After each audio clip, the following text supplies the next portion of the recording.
First off, I'd like to urge any US citizens watching this to contact their senators and representatives to protect the National Science Foundation against the proposed funding cuts. If these cuts go into effect, then they could cause major deficiencies in our supply of properly trained scientists, engineers, doctors, teachers, and more for decades to come, crippling our nation and, to a lesser extent, our world. Now, as to this next episode, based on its title, on my recollection of Power Rangers, and on the preview, I have no idea what the monster of the week will look like. Alright, without further ado, let's get into Ninja Sentai Kakuranger, Episode 5, The Uneven Strange Gamers. Of course, you find hoodie guy and coat guy at a place where they sell coats, and probably also hoodies. Oh no, he's not going to be recruited into Squid Game, is he?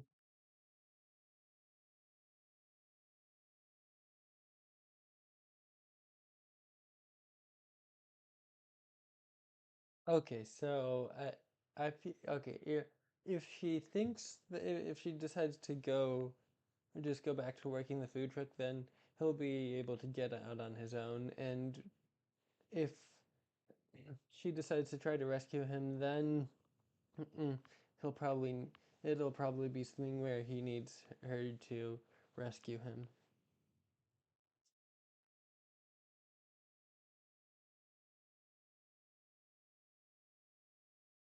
Okay, so it's the first one to reach the exit as a winner, and there's no requirement that one of them doesn't make it out. Just they're trying to see who makes it first. Oh, come on. How stupid are you? Oh, he's going to turn into the brick wall monster. I was right. So, if my memory of Power Rangers serves me, then they're not going to form Mutaki Shogun this time. Saizo's just going to defeat the giant monster on his own. I don't know how you would know, but I'm sure you know. This really is not the time to waste time with wordplay. Yeah, finally! Here comes Saizo, destroyer of walls. What just happened? Wait, why is it working for them now? It looks like I was right. Yeah, smash his house. Oh, what? What's going on? Is it? We open with Saizo trying on coats at the store. When he sees how expensive everything is and remembers how broke he is, he freaks out and runs away. When he saves a kid from being hit by a car, he drops his wallet.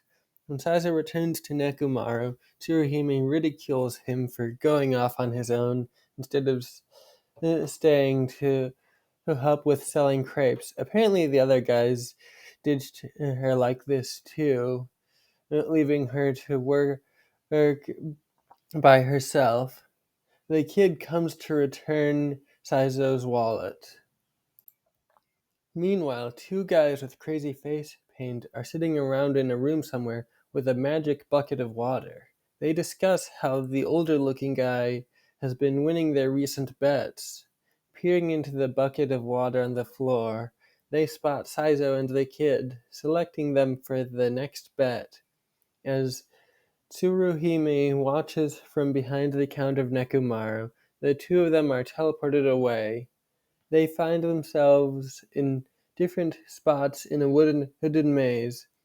The two guys sitting around watching the bucket of water on the floor, whom the narrator states are this episode's yokai, each select a captured human as their chosen player and bet 10 gold coins on their player making it out of the maze first.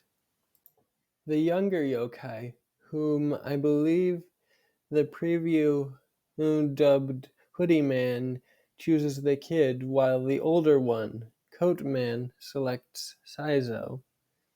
While the premise of the bet does not inherently or explicitly involve danger or violence, the two yokai begin putting their unwilling contestants in harm's way with various death traps meant to slow them down.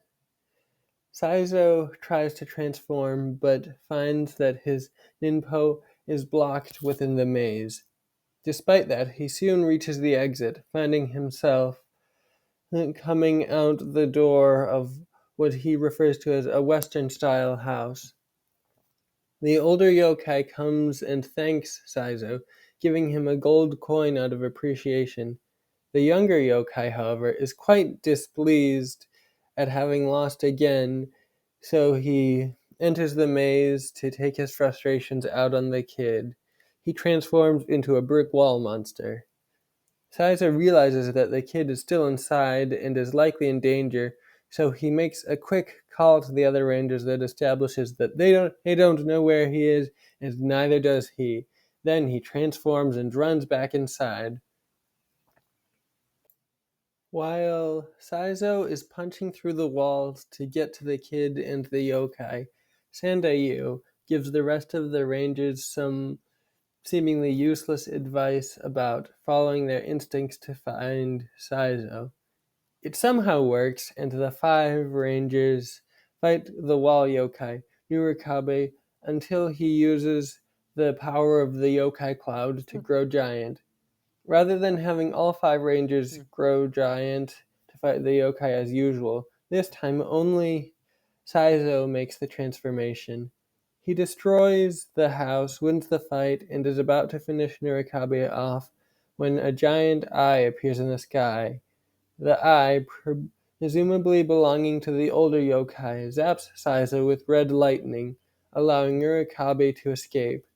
Saizo laments the loss of his wallet, which the kid dropped in the maze, while the two yokai walk off somewhere else, with Nurikabe laden with bandages and crutches. This was a really entertaining episode. It was an interesting change having the antagonists be a pair of yokai whose main goals are not to eat people or kill people or anything like that, but just to insert them into these games where in the end they end up being put at risk, but the premise of the games doesn't really entail them being put in jeopardy.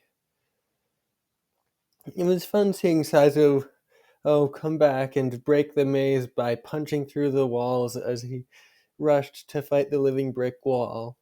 I liked the yokai's face paint. It was nice seeing Nurikabe at the end say the exact line about having no luck that Saizo gave at the beginning of the episode.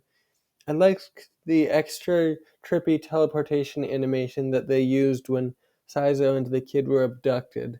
My one complaint in this episode is that the explanation for how the other Kakurangers found Saizo was pretty lame.